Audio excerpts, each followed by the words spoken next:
সংসদ শুরু, রাষ্ট্রপতির ভাষণ ঘিরে ওয়াকআউট। আওয়ামী লীগ দুর্নীতিতে বাংলাদেশকে চ্যাম্পিয়ন বানিয়েছিল রাষ্ট্রপতি। এবার সংসদে জিয়াউর রহমানকে স্বাধীনতার ঘোষক বললেন রাষ্ট্রপতি। সংসদে গেট আউট চুপ্পু স্লোগান দিলেন হাসনাত আব্দুল্লাহ। রাষ্ট্রপতি অপসারণ না হলে কঠোর হুঁশিয়ারি ইনকিলাব মঞ্চের। জুলাই সনদ ভঙ্গের মাধ্যমে বিএনপি জাতীয় সংসদ শুরু করেছে, সার্জিস আলম। সংসদে গৃহীত হলো খালেদা জিয়া, খামিনি সহ বিশিষ্ট জনদের জন্য শোক প্রস্তাব। সংসদের প্রথম অধিবেশনেই রাষ্ট্রপতির ভাষণ বর্জন করে ওয়াকআউট করেছে বিরোধী দল। রাষ্ট্রপতির অধিবেশন কক্ষে প্রবেশের ঘোষণা দিলে বিরোধী সদস্যরা দাঁড়িয়ে জুলাইয়ের সাথে গাদ্দারি চলবে না সম্বলিত প্ল্যাকার্ড প্রদর্শন করেন। রাষ্ট্রপতি কক্ষে প্রবেশকালে বিরোধীরা নিজ আসনে বসে প্রতিবাদ জানান। জাতীয় সঙ্গীত চলাকালীন জামায়াতে ইসলামীর কয়েকজন সদস্য বসে থাকলে মির্জা ফখরুলের অনুরোধে কেউ কেউ দাঁড়ান। পরে রাষ্ট্রপতি বক্তব্য শুরু করলে বিরোধীরা স্লোগান দিয়ে কক্ষ ত্যাগ করেন। এর আগে স্পিকার হাফিজ উদ্দিন আহমেদ সংবিধান ও রেওয়াজ মেনে শান্ত থাকার অনুরোধ করলেও বিরোধীরা তা উপেক্ষা করেন। দুর্নীতিতে বাংলাদেশকে চ্যাম্পিয়ন বানিয়েছিল আওয়ামী লীগ সরকার, এমন মন্তব্য করলেন রাষ্ট্রপতি। তিনি জানান, দুর্নীতি দমন এবং আইন শৃঙ্খলা নিয়ন্ত্রণই বর্তমান সরকারের প্রধান অগ্রাধিকার। রাষ্ট্রপ্রধান বলেন, সরকারের সব পরিকল্পনা বাস্তবায়নের জন্য প্রয়োজন কঠোর হস্তে দুর্নীতি নিয়ন্ত্রণ এবং আইন শৃঙ্খলা পরিস্থিতির উন্নয়ন। শাহাবুদ্দিন বলেন, গণঅভ্যুত্থানের মধ্য দিয়ে ফ্যাসিবাদী সরকারের পতন ঘটেছে। জুলাই গণঅভ্যুত্থান ও জুলাই শহীদদের স্মরণে নেয়া অন্তর্বর্তী সরকারের কার্যক্রম তুলে ধরেন। বর্তমান সরকারের বিভিন্ন কার্যক্রমের কথাও তুলে ধরেন। তিনি বলেন, বর্তমান সরকার ইশতেহারে রাষ্ট্র ব্যবস্থা সংস্কারে গণতন্ত্র, জবাবদিহিতা ও সুশাসন এই তিনটি বিষয়কে অগ্রাধিকার দিয়েছে। ত্রয়োদশ জাতীয় সংসদে দেয়া বক্তব্যে রাষ্ট্রপতি এসব কথা বলেন। এবার সংসদে জিয়াউর রহমানকে স্বাধীনতার ঘোষক বললেন রাষ্ট্রপতি। প্রথম অধিবেশনে ভাষণ দিতে গিয়ে তিনি বিএনপির প্রতিষ্ঠাতাকে এই সম্মানে ভূষিত করেন। রাষ্ট্রপতির এই বক্তব্যে বিএনপির সংসদ সদস্যরা টেবিল চাপড়ে অভিবাদন জানান। এ সময় প্রধানমন্ত্রী তারেক রহমানকে মুচকি হাসতে দেখা যায়।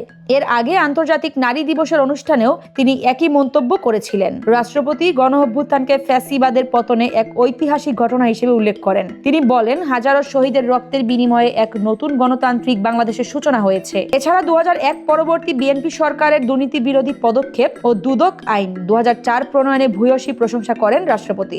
সংসদে গেট আউট চুপ্পু স্লোগান দিলেন হাসনাত আব্দুল্লাহ। রাষ্ট্রপতির বিরুদ্ধে স্লোগান দিয়ে প্রতিবাদে অংশ নেন। এ সময় জামায়াত জোটের এমপিরা জুলাইয়ের সঙ্গে বিশ্বাসঘাতকতা বন্ধ কর লেখা সম্বলিত প্ল্যাকার্ড প্রদর্শন করেন। রাষ্ট্রপতির ভাষণ ঘিরে এক পর্যায়ে পুরো সংসদ কক্ষে বিশৃঙ্খলা তৈরি হয়। প্রতিবাদের মধ্যেই রাষ্ট্রপতি শাহাবুদ্দিন তার নির্ধারিত ভাষণ শুরু করেন। ভাষণ শুরুর পরপরই বিরোধী দলীয় বেঞ্চ থেকে জামায়াত ও এনসিপির সংসদ সদস্যরা চিৎকার করে প্রতিবাদ জানাতে থাকেন। এ সময় এনসিপির সংসদ সদস্যরা অত্যন্ত মারমুখী অবস্থানে ছিলেন বলে প্রত্যক্ষদর্শীরা জানান।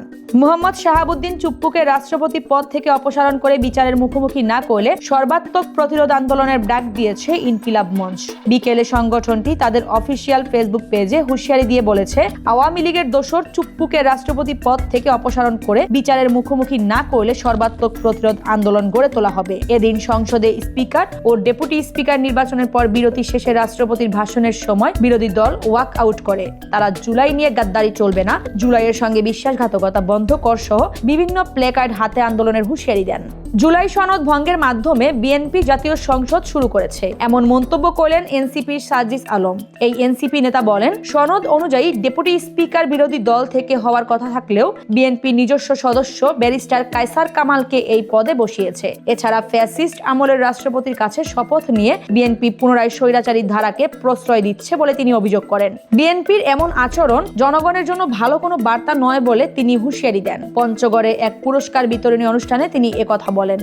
সংসদে গৃহীত হলো খালেদা জিয়া, খামিনি সহ বিশিষ্ট জনদের জন্য শোক প্রস্তাব। শোক প্রস্তাবে বেগম খালেদা জিয়াকে মুসলিম বিশ্বের দ্বিতীয় নারী প্রধানমন্ত্রী এবং গণতন্ত্রের আপসহীন নেত্রী উল্লেখ করা হয়। অধিবেশনে সাবেক রাষ্ট্রপতি বদরুদ্দোজা চৌধুরী, মতিয়া চৌধুরী সহ 31 জন সাবেক সংসদ সদস্যের প্রতি শোক প্রস্তাব আনা হয়। তালিকায় রয়েছেন ইরানের সর্বোচ্চ নেতা আয়াতুল্লাহ আলী খামিনি, ভারতের সাবেক প্রধানমন্ত্রী মনমোহন সিং এবং ক্যাথলিক খ্রিস্টানদের প্রধান ধর্মগুরু পোপ ফ্রান্সিস। বিরোধী দলীয় উপনেতা আব্দুল্লাহ মুহাম্মদ তাহের ও চিফ হুইপ নাহিদ ইসলামের দাবির পরিপ্রেক্ষিতে জামায়াত নেতা নিজামী, সাইদি এবং জুলাই আন্দোলনের বীরদের নামও অন্তর্ভুক্ত করা হয়। প্রয়াতদের আত্মার শান্তি কামনায় 1 মিনিট নীরবতা পালন শেষে শোক প্রস্তাবটি পাশ হয়।